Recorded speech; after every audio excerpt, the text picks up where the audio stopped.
Digital दुनिया में जानकारी का एक बहाव सा आया हुआ है, पर इसमें से बहुत सारा हिस्सा पूरी तरह से बिखरा हुआ है, जिसे संभालना बिल्कुल आसान नहीं। इस एक्सप्लेनर में हम एक ऐसी ट्रेजर हंट पर चलने वाले हैं जहां हम समझेंगे कि कैसे आर्टिफिशियल इंटेलिजेंस यानी एआई इस उलट-पुलट और रोजमर्रा के डेटा में से एक बेशकीमती खजाना निकाल सकता है।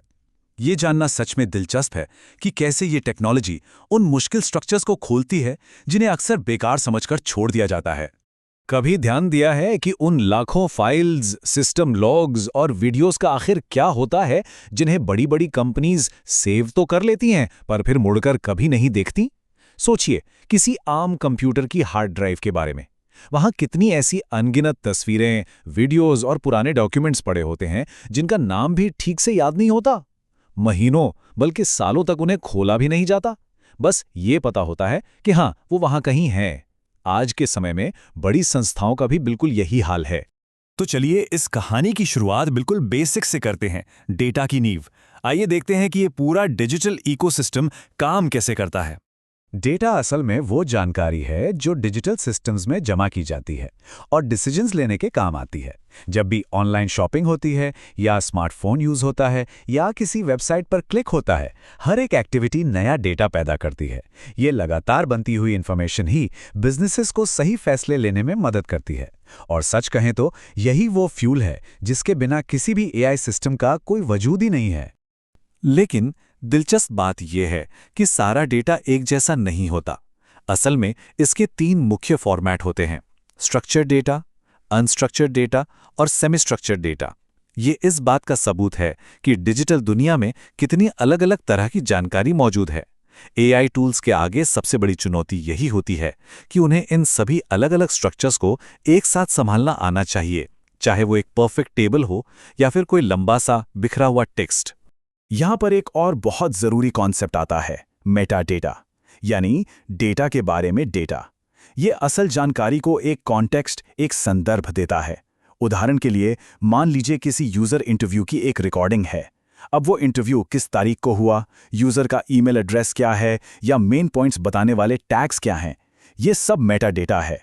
ये उस सेमी स्ट्रक्चर्ड डेटा को ऑर्गेनाइज करने का एक जादुई तरीका है। इसके बिना कोई भी फाइल सिस्टम में बस एक गुमनाम फाइल बनकर रह जाती है। अब यहाँ एक बड़ा सवाल उठता है, एक ऐसा सवाल जो पूरी कहानी का रुख मोड़ देता है। असल में सिस्टम्स के पास एनालाइज करने के लिए कितना डेटा मौजूद है? सच्चाई ये है कि जो डेटा हमें आसानी से दिख जाता है वो तो बस एक छोटा सा हिस्सा है। असली चुनौती तो उस अथाह जानकारी की है जो सिस्टम्स की गहराई में दबी पड़ी है और जिसका कोई इस्तेमाल ही नहीं हो रहा।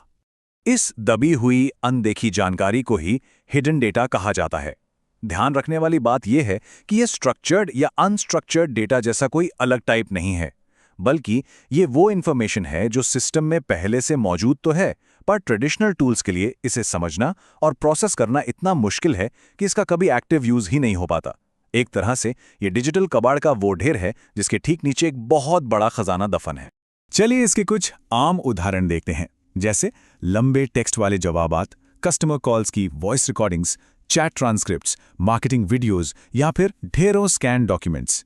इन सभी फाइल्स की नेचर इतनी कॉम्प्लेक्स होती है कि पुराने टूल्स से इनको सर्च करना, सॉर्ट करना या एनालाइज करना लगभग नामुमकिन हो जाता है। और यही वजह है कि ये कीमती फाइल्स अक्सर सिस्टम में बस धूल खाती रहती हैं। तो सवाल ये है कि इस छिपे हुए खजाने को निकालना इतना जरूरी क्यों है? बात बहुत सीधी है।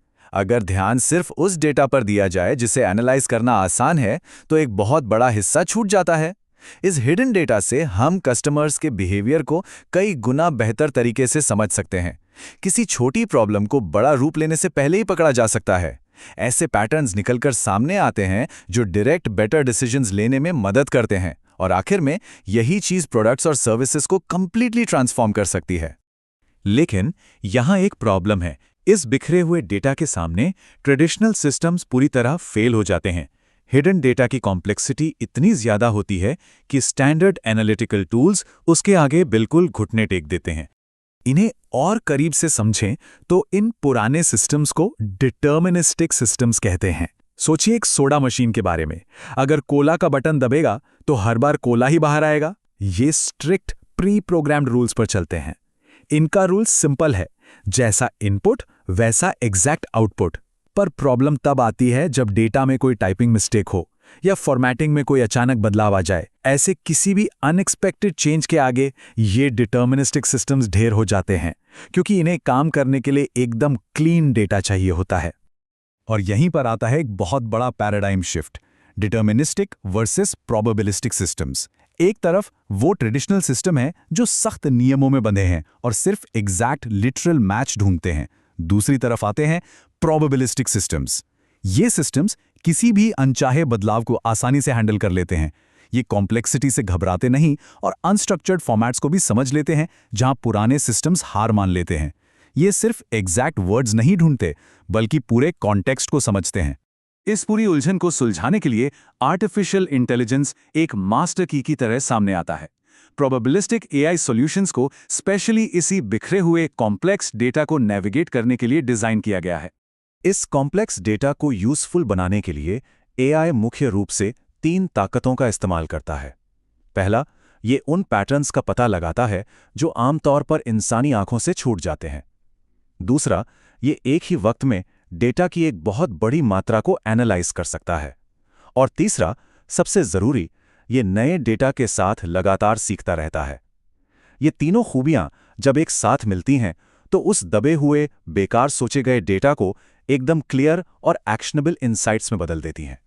तो इस एक्सप्लेनर के अंत में बस एक सोचने वाली बात, दुनिया के इस हिडन डेटा में अभी तक कितने ऐसे अनसुलझे राज और इनसाइट्स छिपे बैठे हैं जो बस एक सही एआई सिस्टम के आने का इंतजार कर रहे हैं।